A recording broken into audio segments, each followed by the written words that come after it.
నేను మీ అసిస్ట్ అని అయితే మా ఇంట్లో వండిన పప్పాయ చెట్టు దానికి మంచి మంచి పండిన పప్పకాయలు ఉన్నాయి.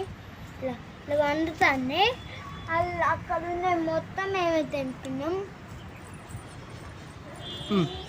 అక్కడ అచ్చులు ఉన్నాయి కదా, అచ్చులు పప్పకాయలు తెంపినాం. అయితే లేదంటే కింది రాకుంది అయితే పప్ప తెంపినాళ్ళు ఒక్కటి పండింది. ఫస్ట్ దాన్ని తెంపినాళ్ళే అరే జాగాలు ఇంకొకటి పండింది.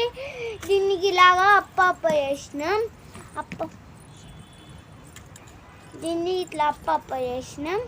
అప్ప అయితే మా బెజ్జాల అమ్మమ్మకి జ్వరం వస్తే దాన్ని మెల్లమెల్ల నోట్లో పెట్టితే దాన్ని శక్తితో మొత్తం పోగొట్టింది జ్వరం.